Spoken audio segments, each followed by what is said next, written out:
guru bahasa Indonesia bernama Ibu Marianti. Masuk kelas selalu mengambil sepatu. Izinkan saya Desi Damayanti mengucapkan Assalamualaikum warahmatullahi wabarakatuh. Waalaikumsalam warahmatullahi wabarakatuh. Yang terhormat Bapak Kepala Sekolah SMP Negeri 54 Palembang yang pada hari ini diwakili oleh Bapak Anwari sebagai wakil sarana prasarana. Kemudian yang terhormat Bapak Ibu Dewan Guru SMP Negeri 54 Palembang. Puji syukur marilah kita panjatkan kepada Allah Subhanahu wa taala atas berkat limpah rahmat dan nikmatnya sehingga pada hari ini kita masih bisa berkumpul di ruangan lab IPA dalam rangka mengikuti kegiatan diseminasi berbagi praktik baik aksi nyata modul 1.4 tentang budaya positif. Kemudian salawat serta salam marilah kita curahkan kepada junjungan kita Nabi besar Nabi Muhammad SAW. Semoga kelak kita mendapat pertolongan beliau di akhir zaman nanti. Amin ya rabbal alamin. Adapun susunan acara kita pada hari ini, yang pertama pembukaan, yang kedua sambutan dan pengarahan dari kepala sekolah, yang ketiga paparan materi, yang keempat diskusi dan tanya jawab, yang terakhir penutup. Untuk mengambil barokah dari kegiatan kita pada hari ini, marilah kita bersama-sama membuka acara dengan melafazkan nafas basmalah.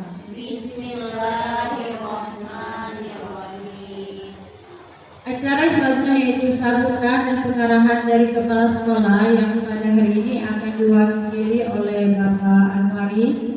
Kepada Pak Anwari dipersilakan.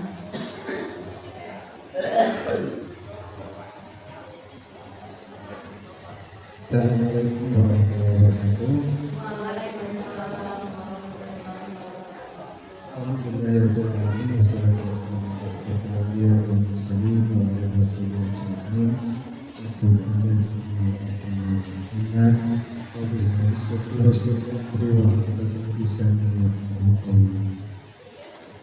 Ya, beberapa waktu mereka senantiasa kita selalu mengucapkan rasa bersyukur kita kepada Allah Subhanahu wa taala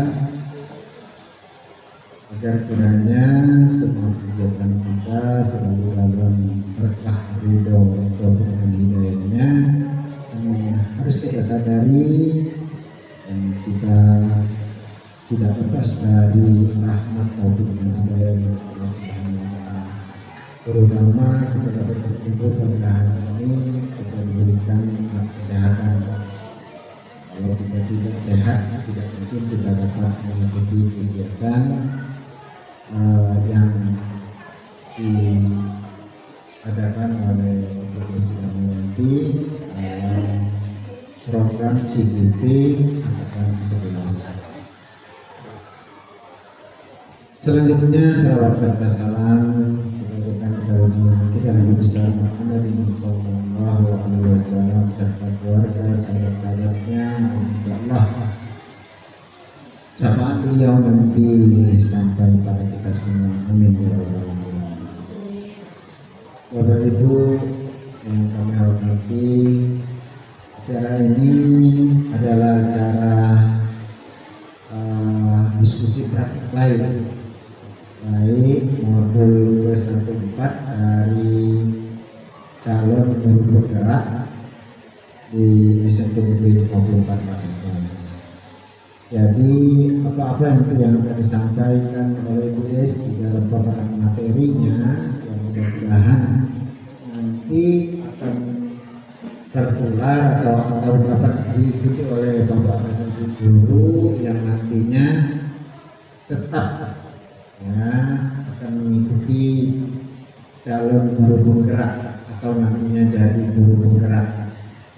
Mengapa? Sepengetahuan kami sampai saat ini guru penggerak itu peranannya sangat penting di setiap sekolah, bahkan untuk menjadi kepala sekolah atau jenjang yang lebih di karir guru ini sekarang harus mengikuti guru penggerak. Tidak ada lagi seperti dulu. Kalau dulu ada tes guru cakep atau seperti itu. Sekarang tidak, jadi dia sudah termasuk guru penggerak, maka di situ ada pengkaderan istilahnya, ada karir di situ. Kalau kita guru biasa, apalagi seperti saya ini, ya, dan sudah umur itu tidak mungkin lagi ikut. Dulu munculnya guru penggerak ini kami sudah lewat umurnya. Nah sekarang kalian masih muda, masih energik, dalam arti siap untuk mengikuti program-program pemerintah. Yang mudah-mudahan yang namanya program seperti ini berkelanjutan, walaupun nanti tidak akan mengganti Menteri Pendidikan, karena program seperti ini ya mungkin dapat kita ikuti kalau kita ingin atau memiliki keinginan untuk meningkatkan jenjang karir kita ya di dalam ilmu atau di dalam mengajar, proses belajar mengajar, atau kita sebagai pendidik atau sebagai guru.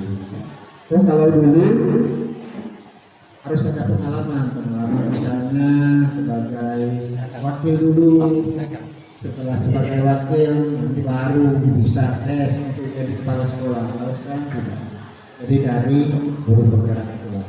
Maka ikutilah dengan sebaik-baiknya, baik menyimak paparan materi dari BSI, dan nanti apa yang kurang jelas bisa ditanyakan di dalam program tanya jawab. Saya BSI tidak bisa mendampingi karena ada mendampingi sampai selesai, maksudnya karena saya masih ada pekerjaan yang harus saya selesaikan.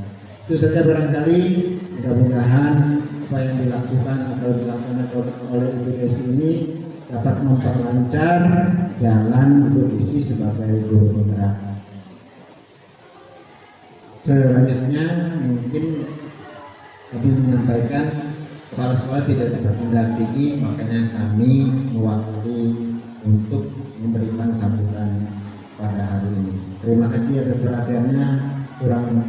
Kalau ada kekurangan itu ada kekurangan saya. Pada Allah saya mohon ampun. Wabillahi taufiq wal hidayah. Assalamualaikum warahmatullahi wabarakatuh. Terima kasih kepada Bapak Anwari atas sambutan dan pengarahannya. Kita akan memasuki acara selanjutnya, yaitu yang ketiga, pemaparan materi. Sebelum saya melakukan pemaparan materi, alangkah baiknya kita membuat kesepakatan kelas terlebih dahulu ya Bapak Ibu, untuk berlangsungnya kegiatan ini dengan baik. Kira-kira menurut Bapak Ibu, apa yang akan menjadi kesepakatan kelas kita pada saat pelaksanaan dari berbagai praktik baik ini? Yang pertama,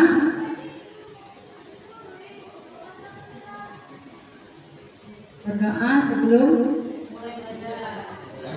mengikuti kegiatan.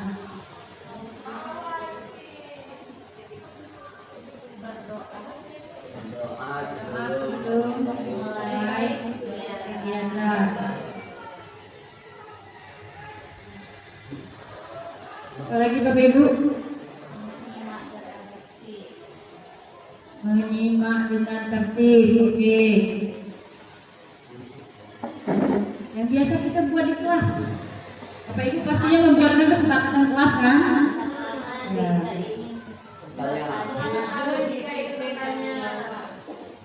Mengangkat tangan jika ingin bertanya. Mengangkat tangan jika ingin bertanya.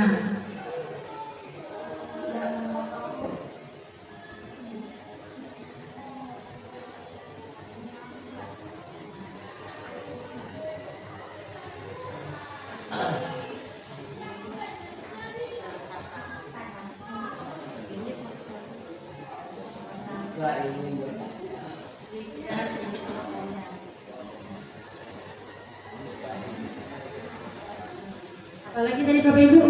Menjaga kebersihan diri sendiri, kelas dan lingkungan sekolah. Nah, menjaga kebersihan kelas saya, kebersihan kegiatan kita ya, menjaga kebersihan.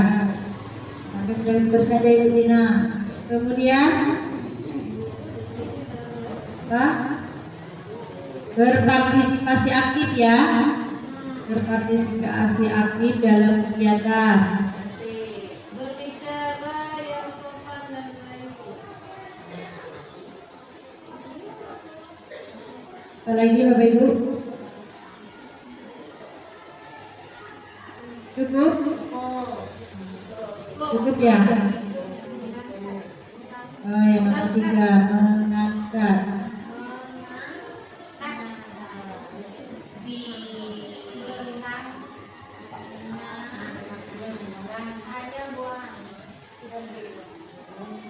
Angkat tangan jika ingin bertanya. Oke, sudah bisa disepakati, cukup ya pada selanjutnya.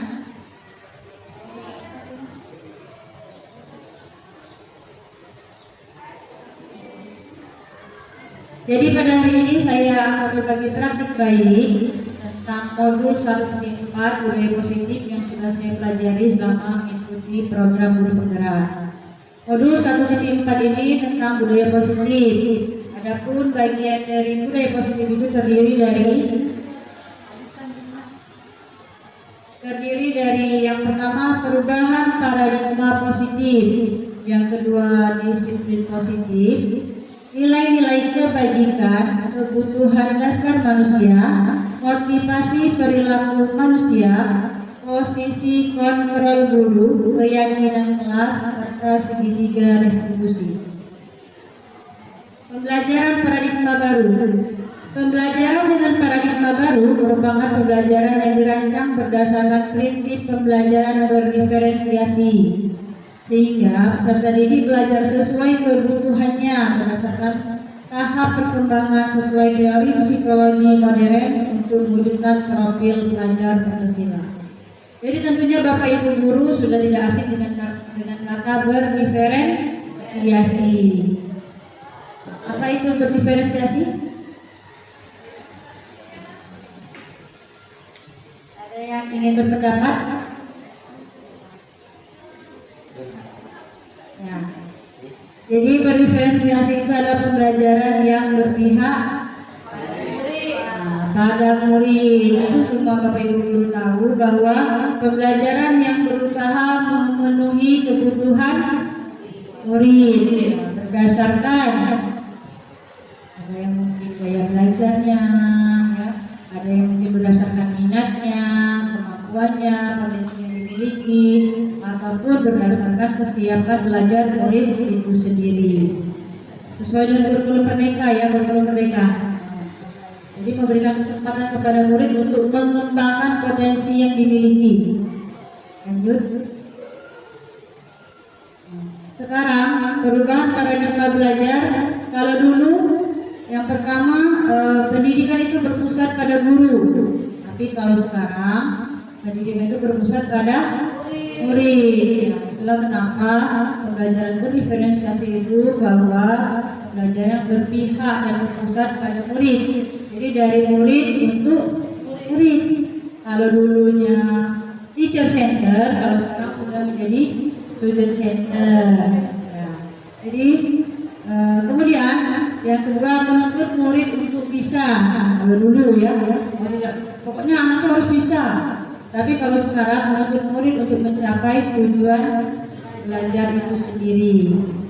Yang ketiga, murid dikontrol oleh guru.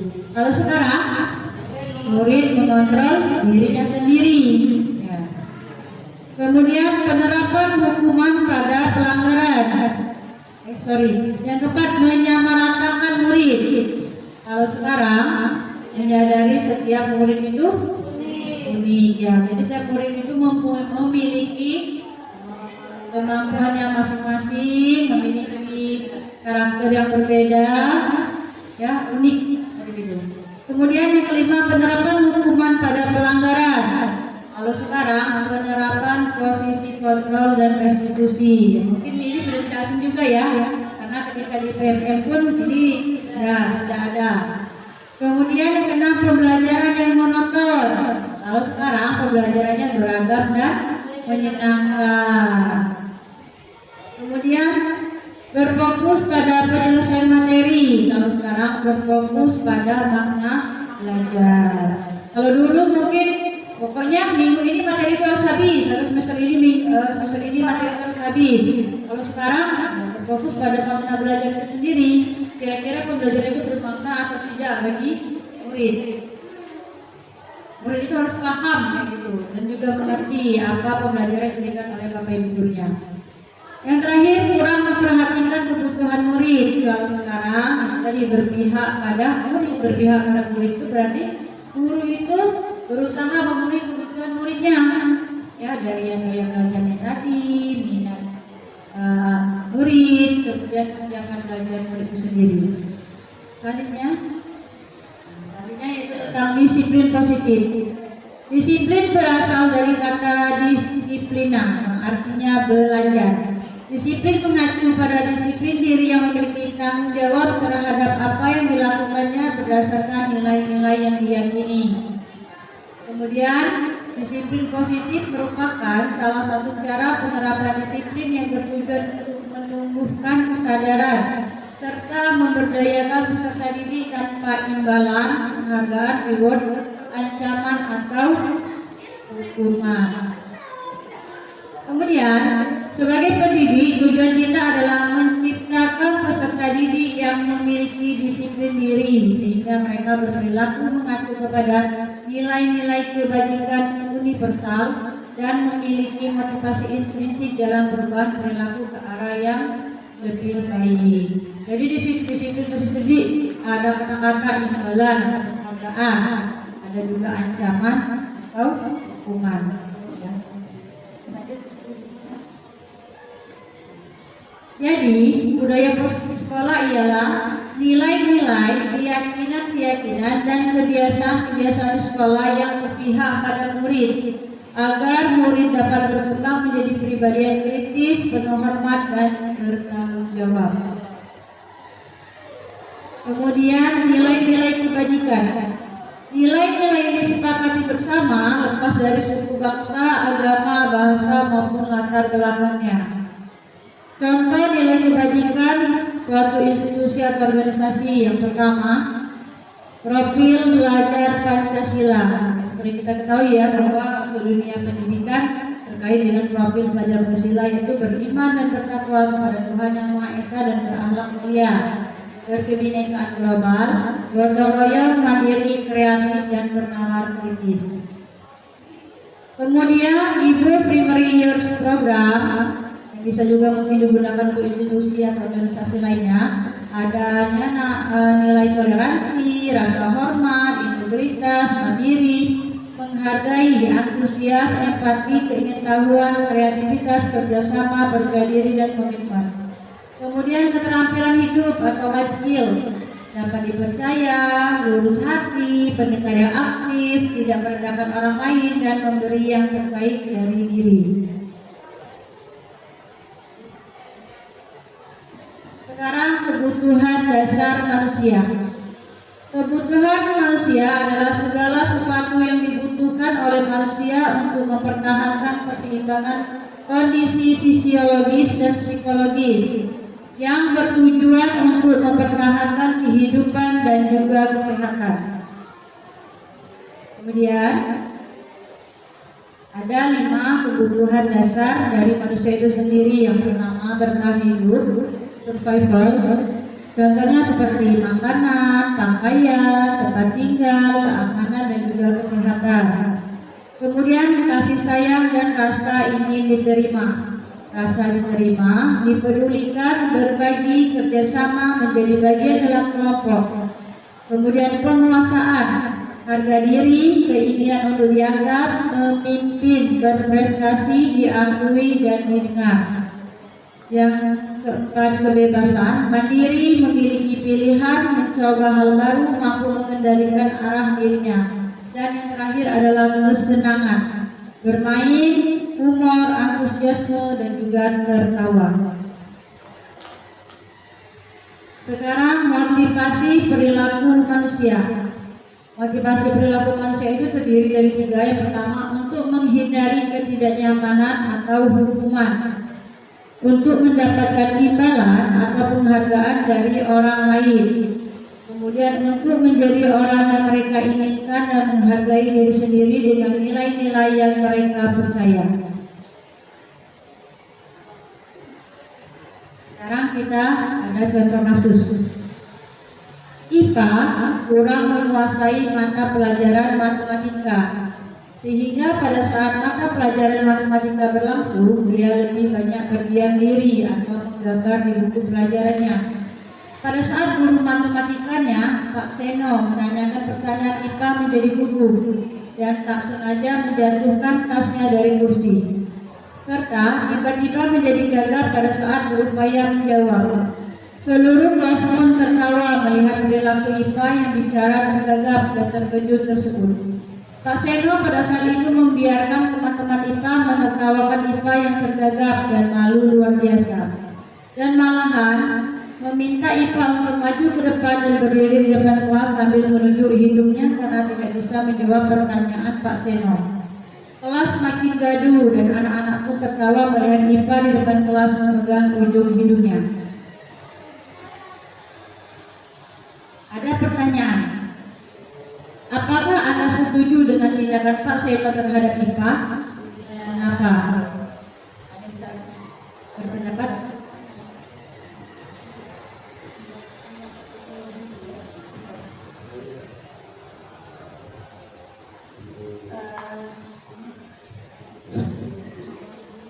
Untuk pertanyaan satu, apakah Anda setuju dengan tindakan Pak Seno terhadap IPA?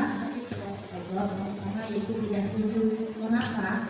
Karena tindakan Pak Seno ini akan menjatuhkan rasa percaya diri terhadap IPA, dan itu juga termasuk membuli ya, termasuk membuli.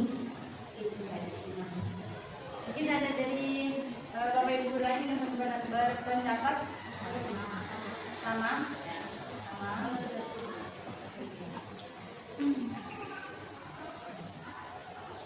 Jadi benar ya Bapak Ibu, kita sepakat bahwa apa yang dikatakan Pak Seno itu tidak benar ya, tidak tepat. Mengapa? Karena yang dilakukan oleh Pak Seno itu malahan di depan orang banyak ya, mempermalukan murid, menjatuhkan kepercayaan diri murid. Kemudian termasuk pembulian ya dari guru. Jadi benar, pembulian itu tidak hanya dari murid sama murid, tapi guru pun bahkan secara tidak sadar akhirnya dia itu melakukan pembulian juga kepada murid. Nah, salah satunya juga bisa menjatuhkan mental anak ya, menjatuhkan mental anak tersebut. Kemudian menurut Anda tindakan Pak Seno terhadap IPA adalah sebuah hukuman atau konsekuensi? Apa?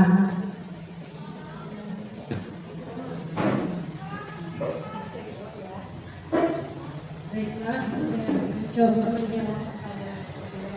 Menurut Anda, tindakan Pak Seno terhadap IPA adalah sebuah hukuman atau konsekuensi. Kalau menurut kami di sini itu termasuk hukuman. Kenapa? Karena dia sudah membuat si anak si IPA tadi merasa lebih malu, tidak percaya diri, sama kayak kasusnya tadi.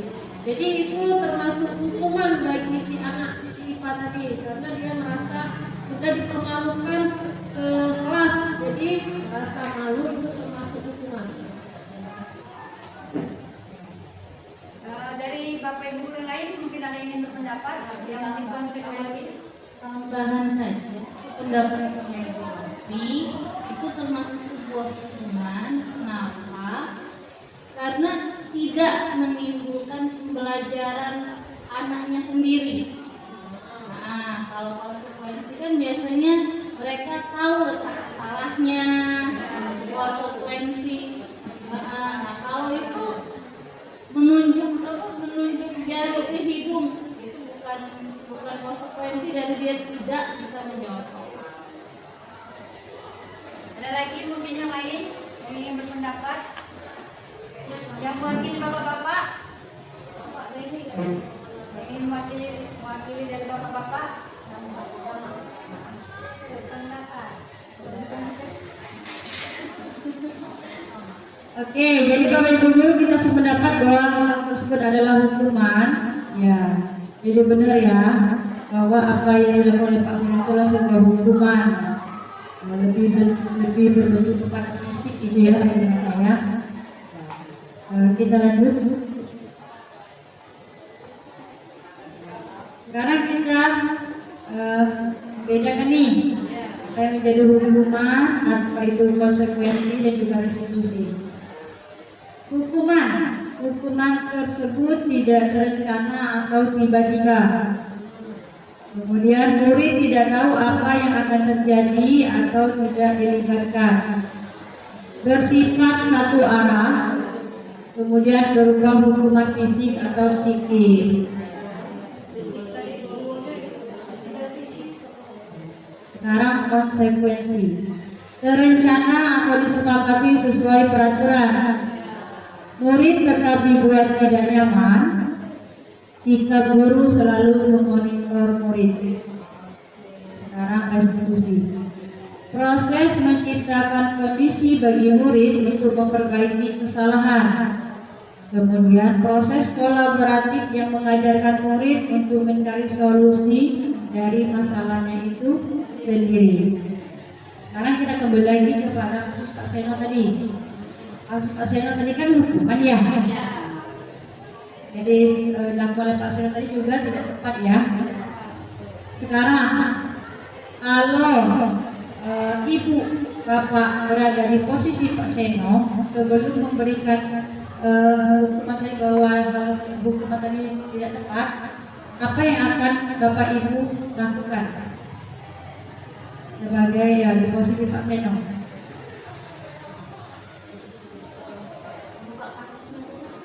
Buka kasus dulu silakan dibaca lagi, dipahami.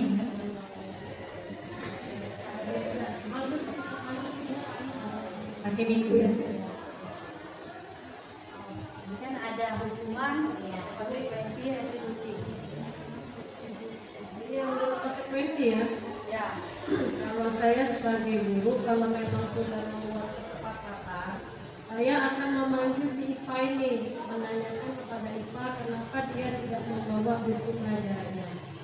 Dan kalau memang sudah ada kesepakatan di kelas, dia akan tahu si IPA bahwa sebetulnya konsekuensi apa yang terjadi jika dia tidak membawa buku pelajaran. Menurut saya. Ini kan kalau saya baca kasusnya nih, IPA kurang menguasai, memang anaknya kurang menguasai pelajaran matematika. Jadi akibat dia kurang menguasai, ketika pelajaran matematika berlangsung dia tidak fokus ya melihat ibu gurunya menjelaskan, sehingga dia menggambar di buku pelajaran. Nah, ketika Pak Seno bertanya, tiba-tiba itu tasnya jatuh. Dia gugup menjawab pertanyaan tersebut. Pasti saya sama seperti Bu Yofi menanyakan dulu, kenapa menggambar nak, kok tidak melihat ke depan? Kan sudah menyepakati. Walaupun kurang menguasai, ada baiknya diperhatikan. Boleh menggambar, tidak apa-apa, tapi sambil diperhatikan, karena daya belajar murid kadang-kala dia bisa mendengar, memahami sambil menggambar. Ada beberapa murid yang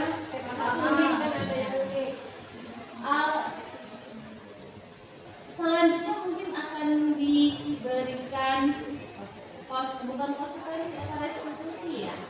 Nah, kalau kamu tidak melihat, kamu kan kurang nih menguasai matematika.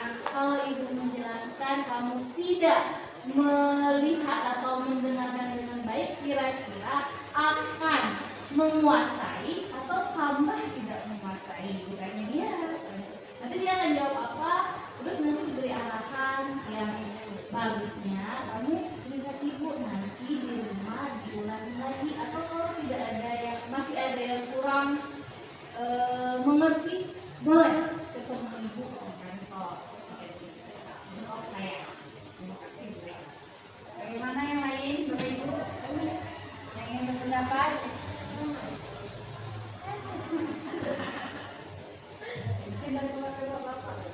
Perwakilan dari bapak-bapak lagi, Pak Beni, Pak Jukri, ada Pak Beni. Biasanya kan sudut pandang perempuan dan laki-laki ini berbeda biasanya. Gimana Pak Beni? Perkenalkan, nama saya Beni. Di sini saya melihat contoh kasusnya adalah Bapak Guru Pak Seno adalah seorang guru matematika. Ada seorang anak murid, bukunya menggambar buku. Kemudian Pak Seno memarahi muridnya. Nah, yang seharusnya dilakukan Pak Seno itu adalah bukan marah. Ya, Pak Seno harus menjadi manajer atau bersikap seperti manajer. Ya. Yang dimana ya Pak Seno harus menerapkan yang namanya segitiga restitusi ya. Nah, yang pertama Pak Seno harus menanyakan dulu kepada siswanya apakah yang dilakukannya itu salah atau benar. Kalau salah, bagaimana cara untuk memperbaikinya? Diskusikan dengan siswanya. Menurut saya seperti itu. Terima kasih. Mari kita bertepuk tangan untuk kita semua. Oke, ternyata sepertinya lebih paham dan lebih pandai Bapak Ibu guru dibandingkan saya sendiri ya yang mengikuti program ini. Sudah disinggung juga tentang segitiga restitusi, tentang manajer tadi ya. Insya Allah barang sekolah kita ini Bapak Ibu guru sudah bagus semua. Jadi saya tinggal mengulang lagi. Ayo lanjut next Ibu Ibu Tina. Jadi benar ya. Zaman sekarang ini kita tidak bisa lagi menyamakan dengan zaman dulu. Ada filosofi Ki Hajar Dewantara yang mengatakan bahwa didiklah anak sesuai dengan zamannya. Iya benar. Zaman kita dengan zaman anak sekarang tidak bisa kita samakan, udah beda. Kalau kita mendidik anak sesuai dengan zaman kita, menang. Apalagi ini udah namanya zaman teknologi ya, terbagi kita. Mau tidak mau kita harus mengikuti perkembangan zaman, mengimbangi anak. Kalau kita tidak mengimbangi anak, ya anak nanti itulah jadinya males, dia gabut, karena di kelas. Jadi benar apa yang dikatakan oleh Bapak Ibu guru semua ketika menerapkan sisi konsekuensi bahwa setiap kelas itu pasti memiliki yang namanya kesepakatan kelas. Kemudian Bapak Ibu guru ketika mengajar di kelas pasti ada kesepakatan tersendiri juga kan, selain dengan kesepakatan yang memang kelas itu membuat dengan wali kelasnya mungkin ya. Nah, jadi anak itu sudah tahu bahwa konsekuensi ketika dia melanggar ya dari kesepakatan kelas tersebut. Nah, tapi dalam pelaksananya ada juga yang namanya penerapan segitiga restitusi itu tadi. Oke, lanjut. Nah, ini tadi ada yang membahas tentang posisi sebagai manajer. Nah, di sini kita membahas tentang 5 posisi kontrol dalam restitusi ataupun 5 posisi kontrol guru. Yang pertama ada penghukum, kemudian pembuat rasa bersalah, sebagai teman, sebagai pemantau dan juga sebagai manajer. Lanjut Ibu Tina. Sekarang contoh penerapan 5 posisi kontrol guru, khususnya siswa tidak memakai atribut lengkap saat upacara bendera. Kalau guru itu menerapkan posisi kontrol penghukum, maka guru tersebut akan melakukan patuhi aturan sekolah lalu berdiri di depan barisan. Itu yang namanya penghukum ya. Kemudian sebagai pembuat rasa bersalah, guru tersebut akan mengatakan Berapa kali Bu Guru harus memberitahu kamu? Bu Guru kecewa sama kamu. Itu apa yang ditanamkan oleh Bapak Ibu Guru tersebut? Membuat murid merasa bersalah ya. Kemudian sebagai teman, ayolah yang tertib, buat Bu Guru bangga. Kali ini tidak apa-apa kamu salah. Sebagai teman, apakah anak kita bisa dijadikan sebagai teman untuk di posisi SMP Negeri 54 Palembang? Bisa sebagian. Sebagian. Ada yang bisa. Oke. Sekarang posisi pemantau. Bapak Ibu Guru akan mengatakan kamu sudah melanggar apa peraturan dan konsekuensinya. Kalau tidak pakai atribut, ya sebagai pemantau.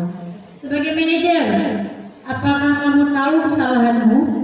Kira-kira bagaimana kamu akan memperbaiki kesalahan ini? Tadi Pak Dedi juga bilang kan, kira-kira ke depan apa yang akan diperbaikinya.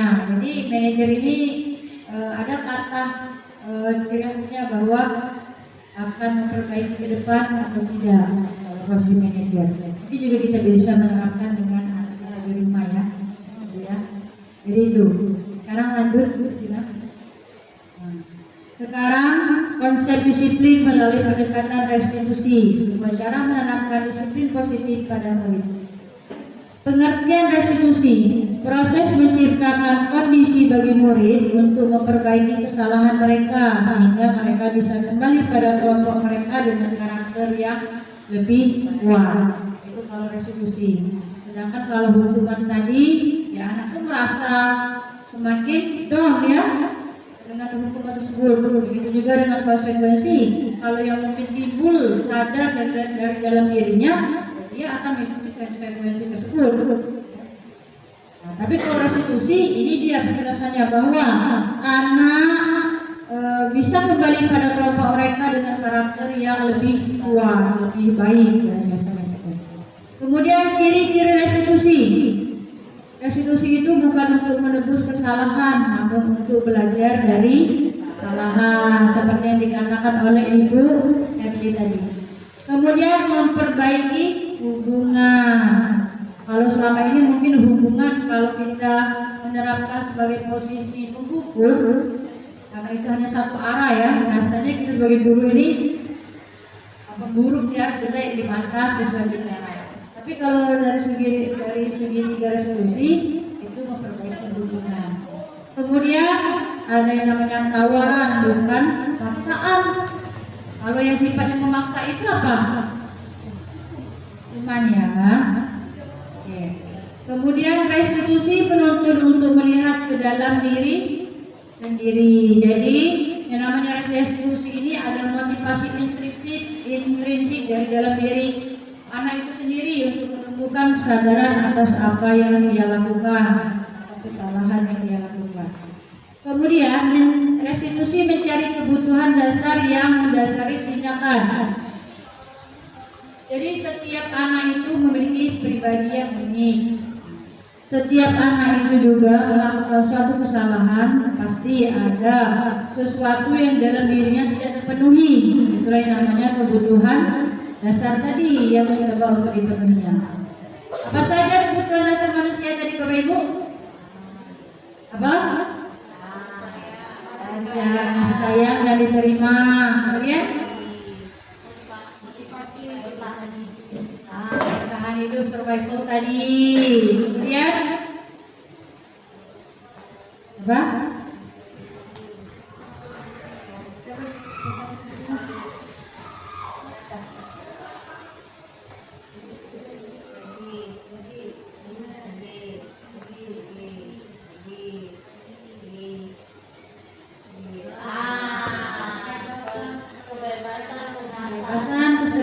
Dan juga berkemaslahatan. Jadi banyak sekali ya teman, bahkan sering kita temui anak-anak kita di sekolah ini ya, yang ketika dia melakukan suatu tindakan itu, ketika kita cari tahu kronologi ya kejadiannya, atau kronologi keluarganya, ternyata kita menemukan bahwa anak tersebut berusaha memenuhi apa yang dia tidak dapat, apa yang masih kurang dari dalam dirinya.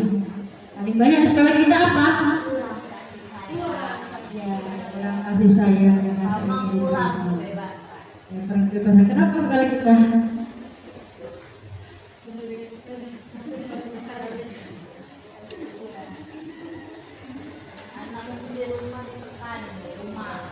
Jadi anak di rumah tertekan ya, dilampiaskan ke sekolah itu kata Ibu Herdi. Bisa jadi benar ada anak-anak yang seperti itu ya. Dia di rumah tertekan, bebas. Ya, ketika di sekolah dia mulai bebas, karena merasa tidak ada yang memantau dia di sekolah, di rumah. Ya, benar.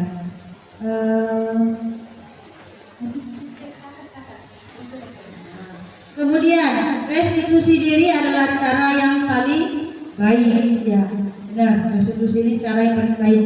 Biasanya ini dilakukan oleh guru BK juga. Tapi jujur kami sebagai guru BK pun terkadang tidak bisa mengontrol juga yang namanya ya emosi, perasaan, kadang ya kebablasan juga. Gitu. Tapi benar ini restitusi ini biasanya dilakukan oleh guru BK atau psikolog. Ya. Kemudian restitusi fokus pada karakter bukan pada tindakan. Ya. Jadi yang ingin kita ubahnya apa sih dari anak itu? Iya, karakternya bukan tindakan. Karena yang namanya karakter itu berarti dia adalah memunculkan sesuatu kesadaran dari dalam dirinya. Ya, percuma kita berbicara banyak, kita memukul, tapi ketika dari dalam dirinya karakternya sebut tidak ada niat, tidak ada keinginan untuk berubah, susah kita benar. Kemudian restitusi fokus pada solusi ya. Jadi ketika akan melaksanakan restitusi itu, kita tuh mengarahkan anak itu untuk mencari jalan atau memberikan solusi, mengarahkan solusi dari permasalahan yang terjadi pada dirinya. Kemudian restitusi mengembalikan murid yang berbuat salah pada kelompoknya ya. Jadi dia harus diterima di kelompoknya. Jangan sampai dia malah dikucilkan atau ya tidak mau sekolah. Benar itu kata Ibu Yopi. Jadi salah itu sebagai guru. Kalau sampai anak itu dikucilkan oleh teman-temannya, ya. Oke lanjut Bu Tina. Siswa sering tidak mengerjakan PR. Kalau hukuman, guru akan memberikan hukuman kepada siswa tersebut dengan bendera selama 10 menit. Masih ada? Masih ada. Zaman sekolah kita dulu mungkin kayak gitu ya. Kemudian guru marah dan murid akhirnya takut. Itu sebuah hukuman ya. Kemudian kalau sebuah konsekuensi, guru memberikan konsekuensi untuk mengerjakan PR-nya saat istirahat atau dikerjakan sebanyak 3 kali lipat. Nah, saya tanya Bapak Ibu, ini benar atau tidak? Kira-kira yang dilakukan oleh ya kalau seandainya Bapak Ibu berada di posisi itu. Kalau 3 kali lipatnya Ya. Kalau mengerjakannya pada saat istirahat, boleh atau tidak?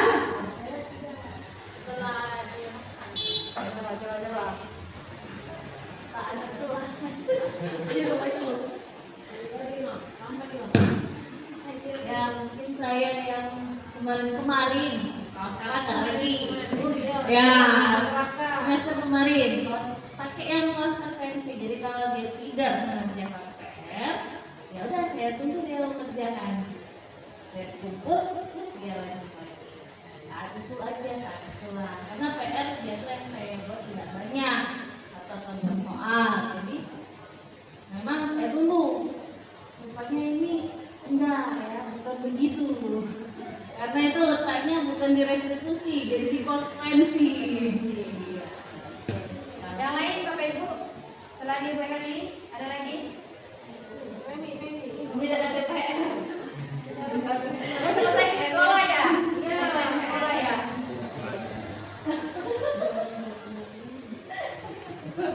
Tidak ada PR, tuntas semua. Apalagi media.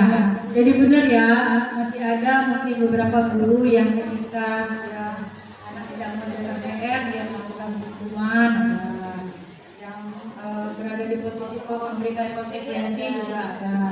Tapi saat jam istirahat yang membuat PR itu tidak seharusnya dilakukan ya Bapak Ibu ya. Ini bukan zamannya lagi, kasihan tuh anak-anak.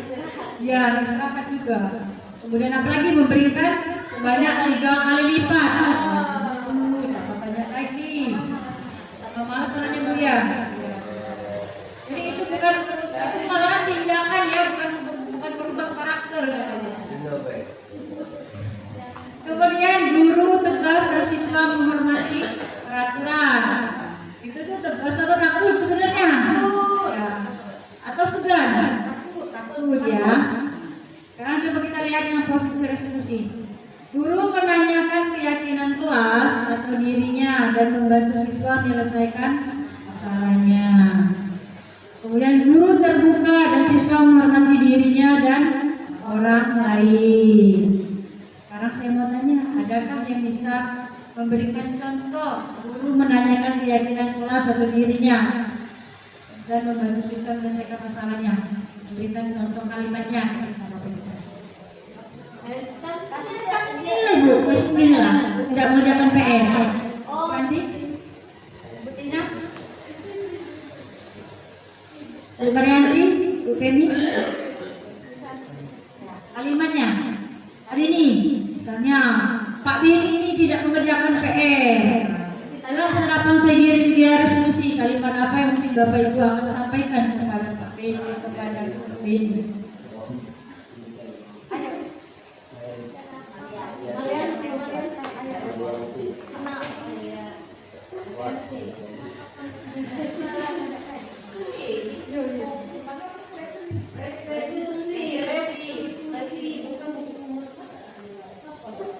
Mungkin dari saya ya, yang pertama itu menanyakan dulu kepada siswanya kenapa dia tidak mengerjakan PR. Ada beberapa banyak alasan siswa ya yang tidak mengerjakan PR itu. Misalnya ada yang sudah terlalu banyak PR Bu dan lapor yang lain, jadi ya mungkin dibaklumin. Kemudian membantu siswa ini maksudnya mungkin apakah ada kendala dari soal-soal atau tugas-tugas yang diberikan sama kamu. Mungkin ada kan membantu untuk menjawab ya, lebih ke mengarahkan siswa, membantu dia untuk mempermudah dia dalam mengerjakan tugasnya. Apakah mungkin kata Ibu Helen memberikan waktu tambahan ya? Seperti itu atau tidak memberikan waktu tambahan untuk mengerjakan PR itu? Ya bisa jadi ya, karena kalau dia tidak mengerjakan PR bagaimana mau menilai sedangkan yang lain sudah mengerjakan PR-nya. Mungkin Bapak Ibu guru lain ada ini pendapat?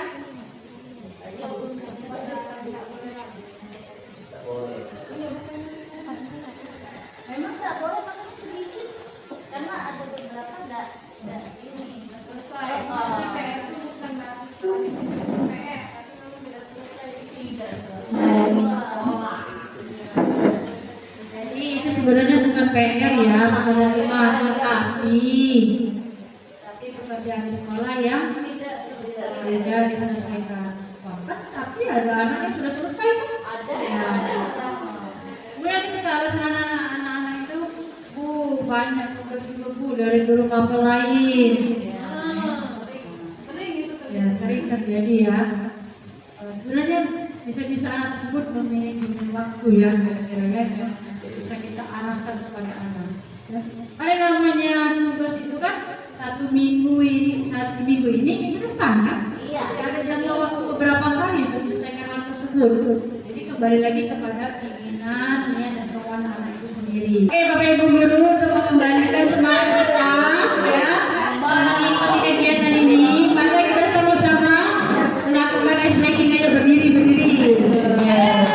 Kita akan dipimpin oleh Pak Juguri. Oke.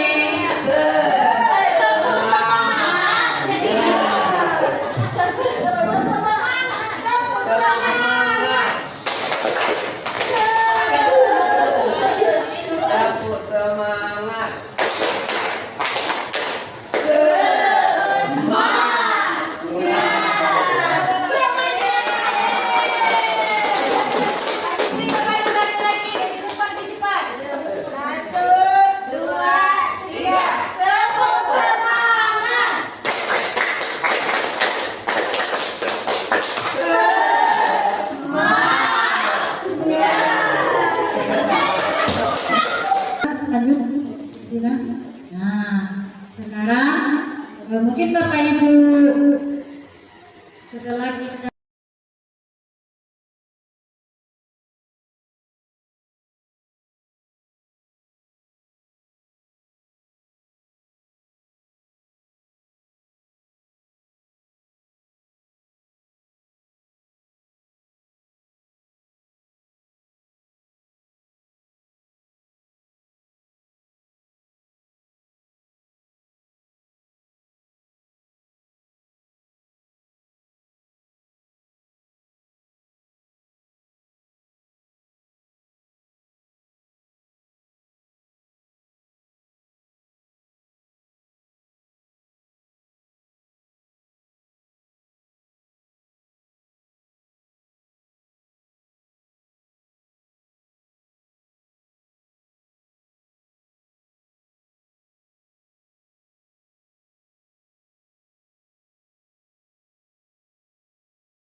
Nah, sharing-sharingnya ya Bapak Ibu ya, kita lanjut lagi. Ada semua kasus nih terkait dengan restitusi.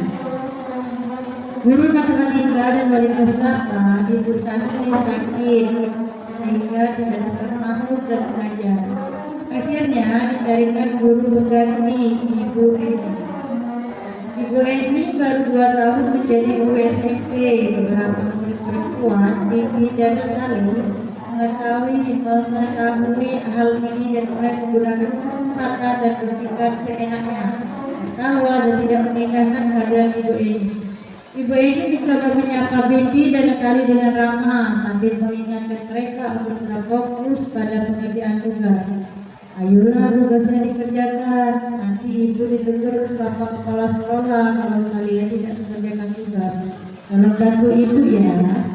Namun Pipi dan Natali malah jadi tertawa. Ah ibu, santai saja bu. Mereka tetap tidak mengerjakan tugas dan malah mengobrol. Keesokan harinya, Ibu Santi memanggil Pipi dan Natali serta menanyakan tentang laporan Ibu Eni. Ibu Santi menanyakan apakah mereka bersedia melakukan memperbaiki permasalahan yang ada. Pipi dan Natali sempat ragu-ragu dan membela diri, namun pada akhirnya mengatakan akan meminta maaf. Ibu Santi menanggapi bahwa tindakan itu boleh saja dilakukan bila mereka sungguh-sungguh ingin meminta maaf. Namun Ibu Santi menanyakan kembali apa yang mereka bisa lakukan untuk menggantikan rasa tidak dihormati Ibu Santi. Baik Bibi maupun Natali mengakui bahwa perilaku mereka tidak sesuai dengan keyakinan kelas. Ibu Santi melanjutkan kembali apa yang mereka lakukan untuk memperbaiki masalah. Apakah ada gagasan? Setelah berpikir sejenak, Natali dan Pipi mengusulkan bagaimana kalau mereka mengadakan sebuah diskusi kelompok dengan teman-teman sekelasnya. Tema yang mereka pilih adalah menerapkan keyakinan kelas, terutama tentang sikap saling menghormati dan bagaimana penerapannya di kehidupan sehari-hari di sekolah. Usulan kedua adalah mengirim email kepada Ibu Eni tentang gagasan mereka tersebut. Mereka pun memberitahu Ibu Eni bahwa mereka telah memberitahu kepala sekolah, Hasan, bila lain waktu ada ketiadaan guru, maka mereka akan mengusulkan Ibu Eni sebagai guru pengganti. Ada pertanyaan? Kita jawab satu-satu ya Bu, kita jawab satu-satu. Dalam kasus di atas, langkah-langkah restitusi apa saja yang sudah dijalankan oleh Ibu Santi?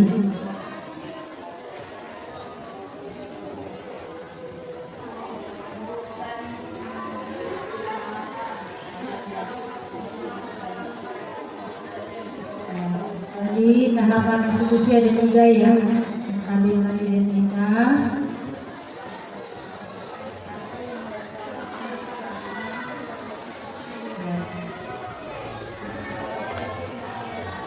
stabilkan identitas, kemudian anak keduanya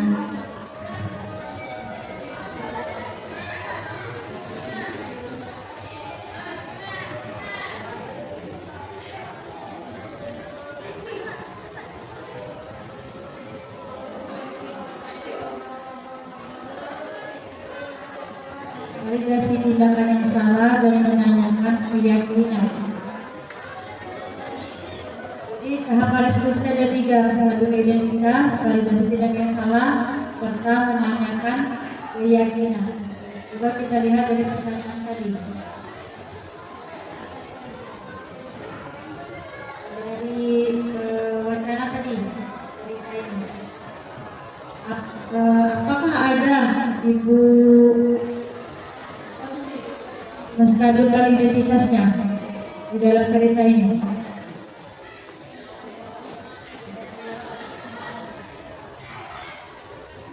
Nah, dalam kasus mereka, langkah-langkah restitusi apa saja yang sudah dilakukan oleh Ibu Santi?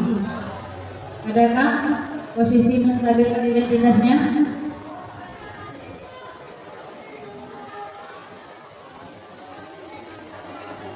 Ya. Posisi menstabilkan identitas yang dilakukan oleh Ibu Santi.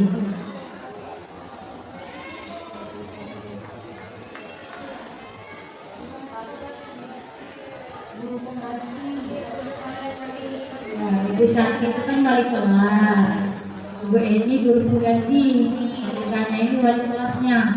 Ya. Santi ada stabil identitas. Stabil identitas ini kan bahasanya ada mana ya? Berbahasa itu aja, tidak ada manusia yang sempurna. Ibu bapak juga pernah melakukan, ibu bapak ada nggak di? Santi itu ngomong ke anak-anak. Ya, anak-anak ada tidak di situ? Yang mana? Ibu Santi ya, bukan Bu Eni. Ibu Santi sebagai wali kelas. Nah.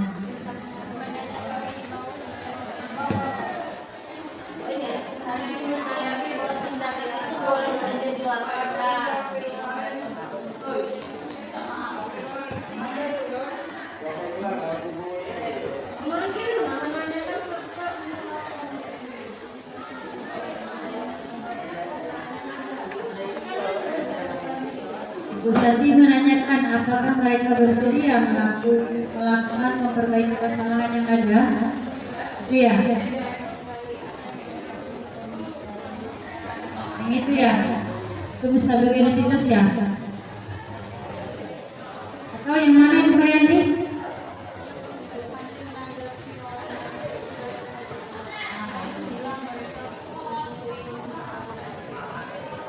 Santi menanggapi bahwa tindakan itu boleh saja dilakukan bila mereka sungguh-sungguh ingin meminta. Nah, di antara dua pendapat tadi, yang mana menurut Ibu Pak posisi menstabilkan identitas kalau kita sebagai guru nih?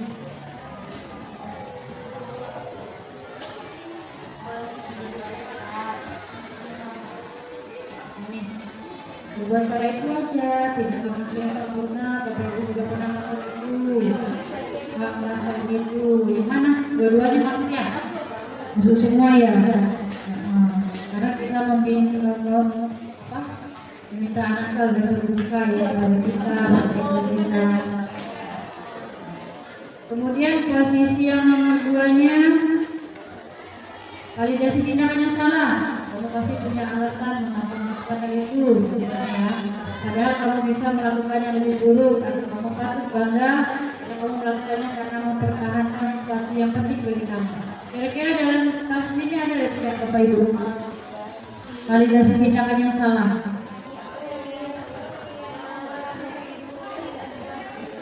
Itu Santi ya, bukan Bu Eni ya, itu Santi. Validasi tindakan yang salahnya ada tidak?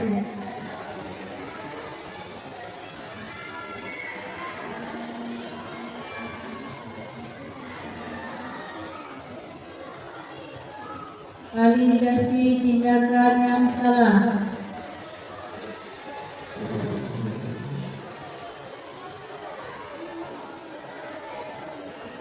Ada Bapak Ibu?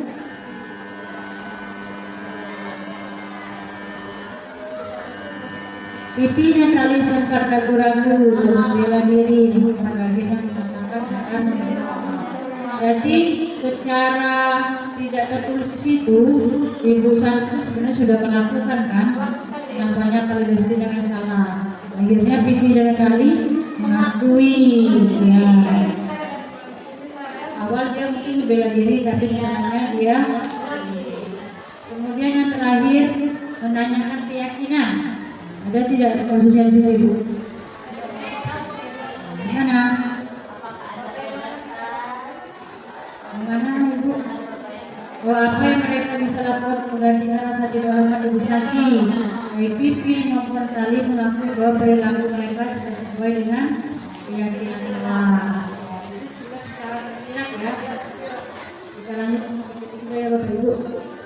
Menurut Anda, apakah resolusi usulan Pipi dan Natali sudah sesuai dengan pelanggaran yang telah dibuat? Apakah langkah-langkah resolusi yang telah diusulkan mereka?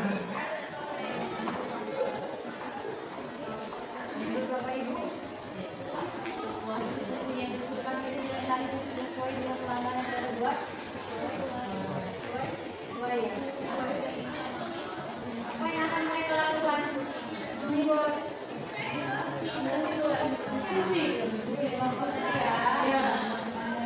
Kemudian kalau pakai agen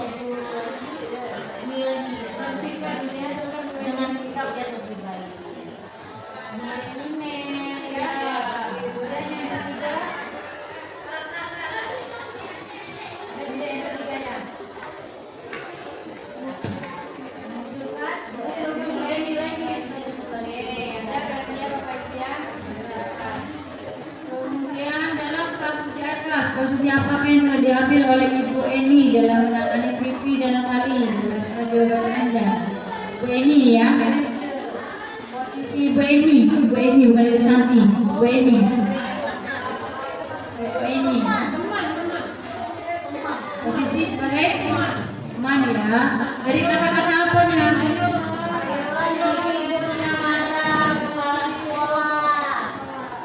Kalian tidak kerjakan tugas dalam bagi ibu ya.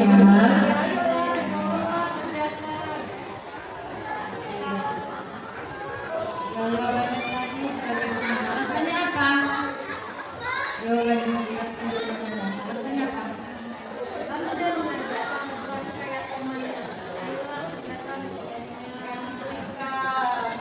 Kemudian jika Anda adalah Pak Hasan, bagaimana Anda menyikapi langkah yang ditempuh Ibu Santi? Iya, Pak Hasan transmerak ya. Bagaimana Anda menyikapi langkah yang ditempuh Ibu Santi?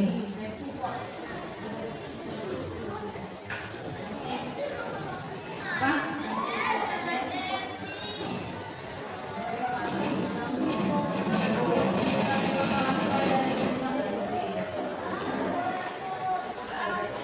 Memfasilitasi ya.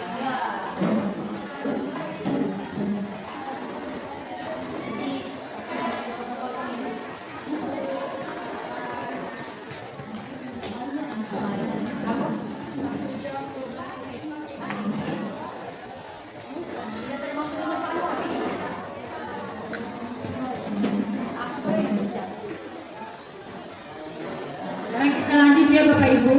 Ya, sudah. Kita refleksi. Kalau mungkin ada pertanyaan dari Bapak Ibu semua terkait dengan budaya positif, baik materinya maupun mungkin kejadian atau kasus yang ada di sekolah kita. Tidak ada? Oke, kita lanjut ke refleksi ya. Di situ ada keyakinan kelas dan peraturan kelas adalah hal yang sama. Menurut Bapak Ibu betul atau salah? Salah. Kita lihat. Benar ya. Jawabannya salah sebenarnya. Lanjut. Keyakinan kelas berlandaskan nilai-nilai kebajikan atau prinsip universal. Coba kita lihat. Oke, betul. Lanjut. Apa nilai-nilai kebajikan atau keyakinan yang ingin diangkat dari peraturan-peraturan berikut? Pertama, menggunakan helm saat mengendarai motor. Menurut Bapak Ibu, nilai kebajikan apa? Keyakinan apa yang ingin diangkat? Tadi kan selain yang profil pada Pancasila ada lagi yang tadi ya. Disiplin. Apa menurut Bapak Ibu? Keamanan, kesehatan, dan sebagainya. Coba kita lihat. Keselamatan. Jadi menggunakan helm itu kalau memang ada motivasi dari dalam dirinya, pasti dia walaupun dekat, ibu anjir helm, berteriak itu pakai helm kan? Karena yang meyakini dari dalam dirinya bahwa itu keselamatan. Kalau yang Ferry, karena takut ditilang polisi. Ya, jadi memang motivasi setiap orang itu beda-beda kan. Itu juga di dalam anak kita.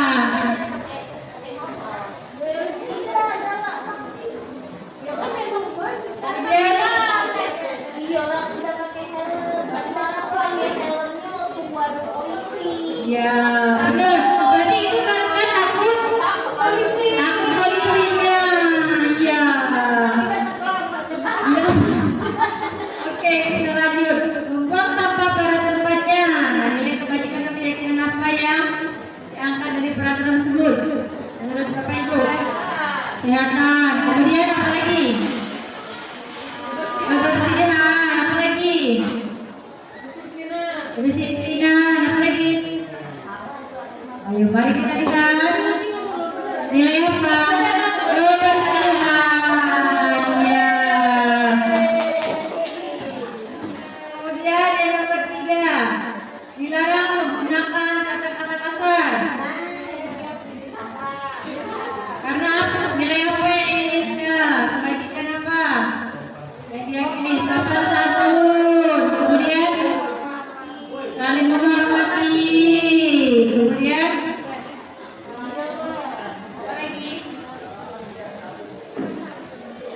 kita lihat sama-sama. Boleh berdiskusi atau hormat. Itu maksudnya tuh. Jadi itulah. Sekarang Urutkan langkah-langkah utama dalam menetapkan keyakinan kelas serta pendalamannya. Nah, ini kan Bapak Ibu nih, pasti ketika masuk kelas sebelum di awal pembelajaran membuat yang namanya keyakinan kelas kan, atau kesepakatan kelas kan biasanya kita buat. Mari kita lihat. Menurut Bapak Ibu urutan pertamanya yang mana dulu?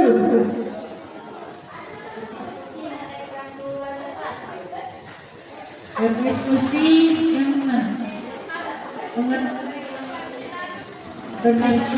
Mengenai gambaran perilaku yang cermin keyakinan kelas. Ada Ibu Yopi. Ibu yang lain? Berdiskusi mewujudkan peraturan-peraturan yang perlu ditaati warga kelas. Itu menurut Ibu Yanti. Menurut Ibu Yeti? Peran seluruh warga kelas. Oke, yang lain? Mari kita lihat. Nah, yang pertama berdiskusi memunculkan peraturan-peraturan yang perlu ditaati warga kelas. Alasannya apa Ibu Anti pilih itu? karena peraturan-peraturan yang perlu ditaati. Mengumpulkan itu. Karena peraturan-peraturan yang harus terus apa?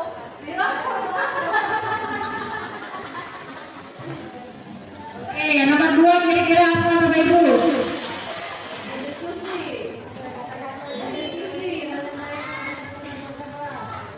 Berdiskusi mengenai peran seluruh warga kelas. Yang lain? Meninjau ulang keyakinan kelas dari waktu ke waktu. Menurut Pak Beni, yang lain? Coba kita lihat nomor 2 apa? Mengubah peraturan-peraturan menjadi kalimat yang positif. Mungkin sebelumnya kalimat-kalimat yang kita buat ini biasanya kata-kata dilarang, jangan WC, jangan WC. Itu kan biasanya Mas. Nah sekarang karena ini sudah ada yang namanya PK, seperti garis fungsi. Jadi pernyataan yang dibuat itu menggunakan kalimat yang positif. Berarti ya Pak, diizinkan 1 kali toilet. Kemudian mengangkat tangan ketika ingin bertanya atau berbicara. Seperti ya kira-kira. Nomor 3-nya mana Bapak Ibu?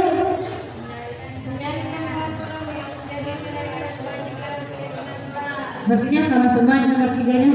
Coba kita lihat. Iya, benar sekali. Menyarikan peraturan-peraturan menjadi nilai-nilai kebajikan atau keyakinan kelas. Nilai kebajikan, misalnya menjaga kebersihan, membuang sampah pada tempatnya. Nilainya tadi apa? Nilai menjaga kebersihan.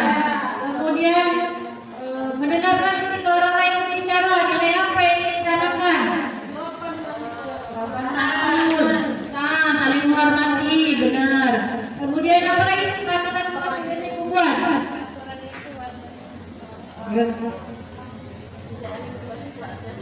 Nah, 3.000 pada saat kerja pelajaran tertib ya itu ya. Nah, nilai apa yang ingin ditimbulkan atau dimunculkan pada diri anak? Tertib. Nilai tertib itu nilai disiplinan lah ya. Oke, lanjut nomor 3 Bapak Ibu. Apa kira-kira? Yang keempat. Berdiskusi mengenai peran seluruh warga kelas. Menurut Ibu Herli, menurut Bapak Ibu guru lain? Nah, coba kita lihat. Nomor 4, berdiskusi mengenai gambaran perilaku yang mencerminkan keyakinan kelas. Ya. Nah, jadi setelah kita mencari nilai-nilai kebajikan yang kita inginkan tadi, kita berdiskusi dengan anak-anak. Ternyata anak-anak dari penjaga kebersihan tadi memang semua pada tempatnya nilai kebajikan yang mencerminkan dari keyakinan kelas kita itu apa? Saling menjaga kebersihan, disiplin, saling menghormati, kerjasama, kolaborasi ya. Yang kelima yang mana Bapak Ibu? diskusi lagi, coba. Ya, diskusi mengenai peran keluarga kelas. Jadi seluruh penonton berkolaborasi, tidak bisa sendiri ya. Ada kerjasama. Yang terakhir, meninjau ulang keyakinan kelas dari waktu ke waktu. Jadi kalau biasanya saya itu setiap masuk kelas anak-anak ya kita memang sarankan ya, menurut keyakinan kelas kita ini adakah yang ingin ditambah atau dikurangi, sepertinya kayak gitu ya. Karena harus ini ditanyakan. Lanjut Tina. Nah, kita refleksi. Tadi ada 5 kebutuhan dasar manusia. Yang pertama itu apa? Terus nomor 2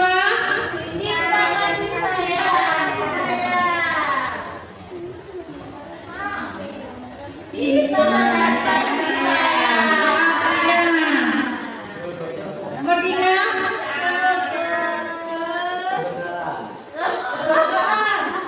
apa yang ketiga? Kebebasan. Oke, kita lihat benar. Yang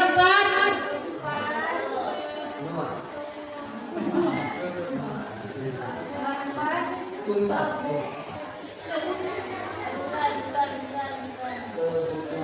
Pokoknya 5 keinginan hidup. keempat apa teman-teman? Coba kita lihat sama-sama. Penguasaan. Ya, ada anak yang ingin menguasai ya. Yang kelima, coba kita lihat kebutuhan hidup survival adalah bertahan hidup.